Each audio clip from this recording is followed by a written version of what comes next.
From my perspective, which admittedly is biased, I can't conceive of how anybody could get through a day without practicing Vedic meditation. If I were to wake up in the morning and with the average 2% available potential of the brain, which is the average of the human population on Earth right now, except for people who practice Vedic meditation, about 2% of people's brains is being used by them, 2% of their brain's computing power, and then bumble through an entire day as a 2%er,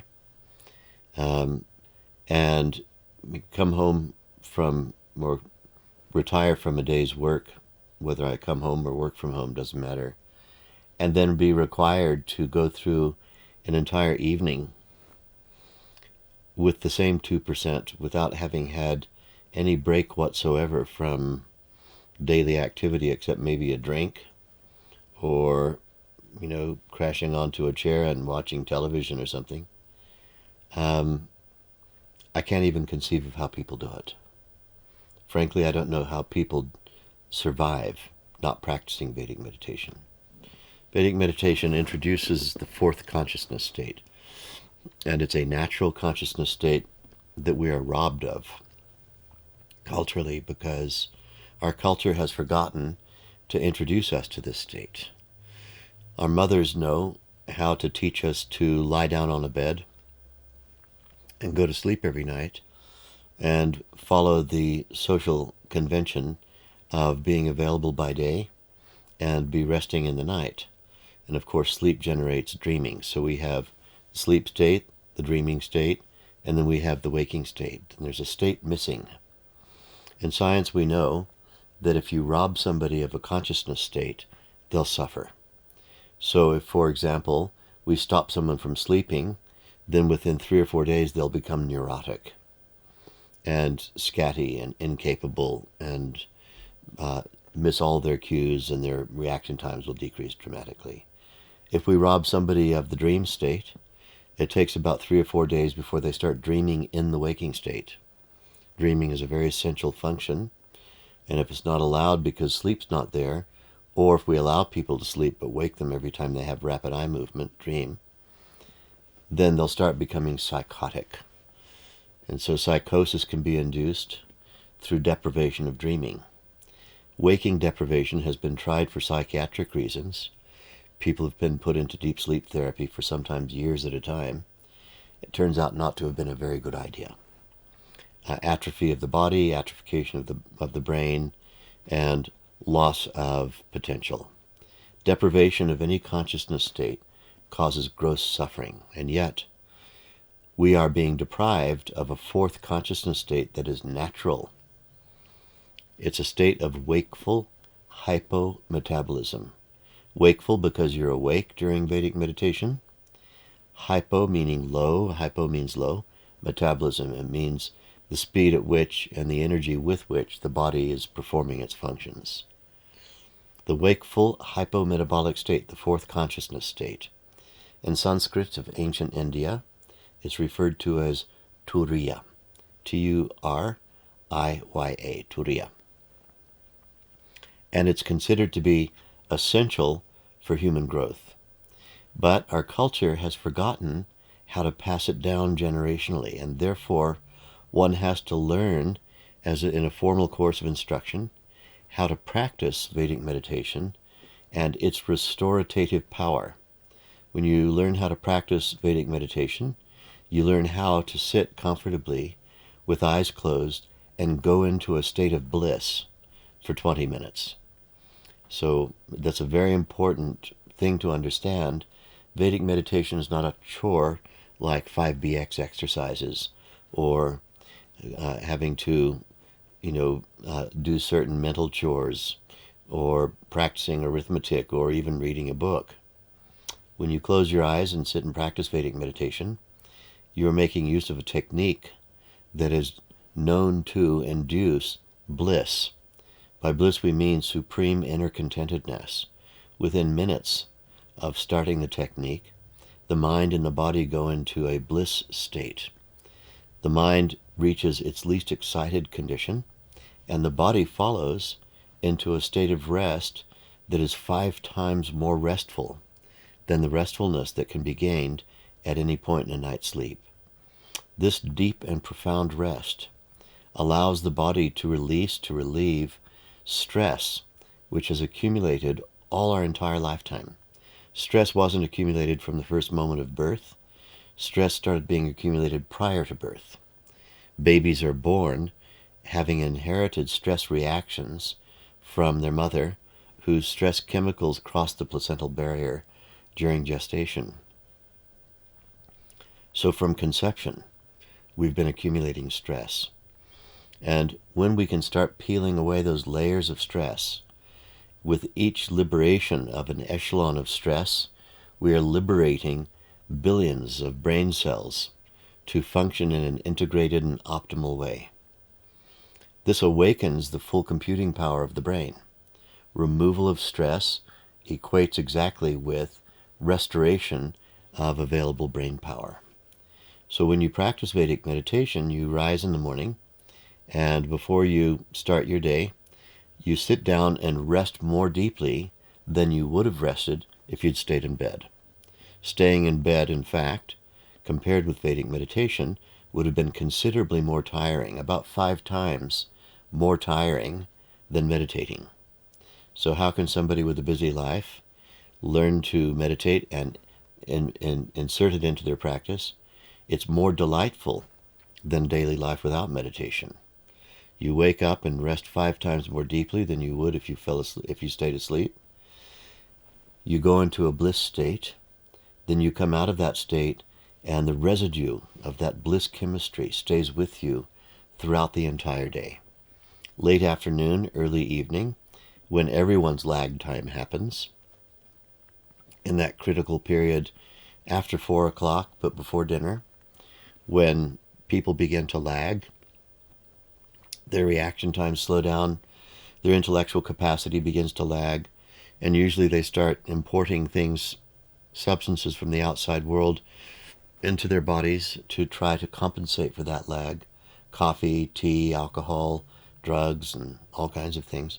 Or they just weather it. Sometime in that window of time, one sits and practices Vedic meditation again, and you get a relief from the torture of the waking state. The waking state at that time of the day is tortuous. And when you sit and meditate, the torture ends. You experience bliss for a solid 20 minutes, refreshing the body, refreshing the mind, stabilizing that deep inner state of being, awakening one's full mental potential. Then you come out of meditation, and once again you have that restored energy, intelligence, bliss chemistry, and all of those qualities that can take you through the evening's activity, where you then have a lot to offer to anyone who surrounds you or who is concerned with your daily life, and for yourself. Because you've released your stress morning and evening, you don't have any unstressing to do in the night. So you can lie down and go to sleep without insomnia. Otherwise, people who have no method, no release valve for their stress, when they lie down to go to sleep at night, there is a natural function of the body attempting to release stress in the relatively inferior state of rest that's provided by sleep. And this release of stress in the beginning of the night causes the brain to be provoked and causes insomnia. With Vedic meditation, there's no insomnia because you release all of the stresses of the day each morning and each evening, and when it's time to go to sleep at night, there's nothing on the agenda except sleeping.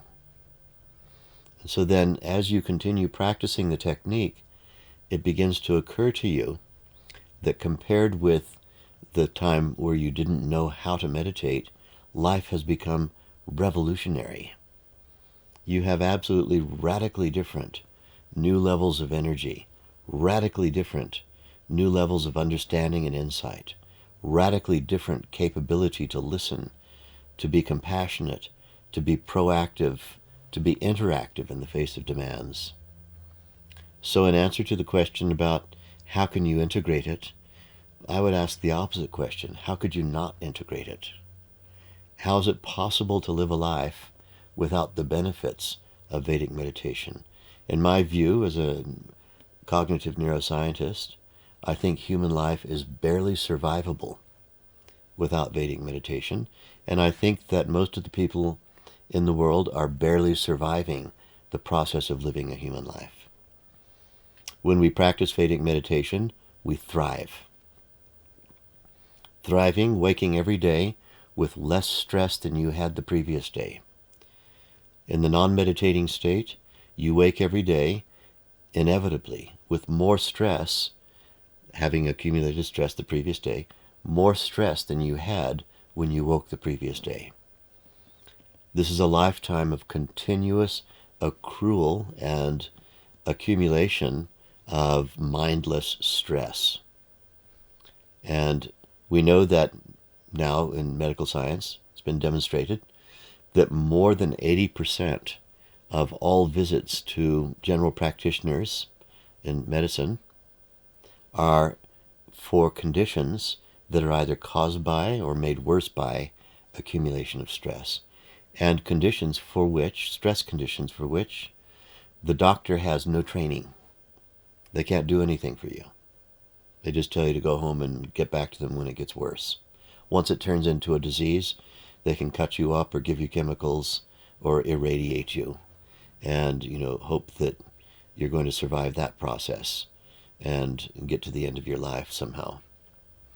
And so to have a graceful life, to have a life free of stress, to have a life that awakens you to your deepest inner potentials, this is a natural life. It's unnatural not to meditate. Surprisingly, barely survivable. And so integrating this into your daily life is ridiculously simple. You have a look on my website, ThomKnoles.com, ThomKnoles.com, and click on that and you'll see a list of teachers whom I've trained who are approved to teach Vedic meditation. I can either teach you when you find me in teaching formats in Sydney, Australia, or in New York City, or in Los Angeles. But if you don't want to wait, and I don't recommend waiting, you can make contact with any of my qualified instructors, whom you'll find on my website, and they will introduce you to and teach you Vedic meditation, which comes from an ancient tradition in India. It takes about 4 days, consecutive days, each day about 90 minutes, in order to learn how to be self-sufficient in practicing Vedic meditation. So it doesn't take long, although the skill set is very subtle. It's not something you can learn from an app. It's not something you can learn from a book, because the first instruction in the book would be close your eyes, and then you can't read anymore. It's not something that you can learn effectively from an amateur, someone, who did the training and wants to save you the course fee, and so they think that they can instruct you. It's a bit like, learning how to fly a commercial aircraft from someone who saw it done once on YouTube. Don't try this. I don't recommend that you learn inferior forms of meditation. Mindfulness, in my opinion, is an inferior form of meditation compared with Vedic meditation. Mindfulness is something that was invented and collated over the last 100 years and is supposed to be a collation of ideas that were originally propagated by the historic Buddha, but this is historically inaccurate.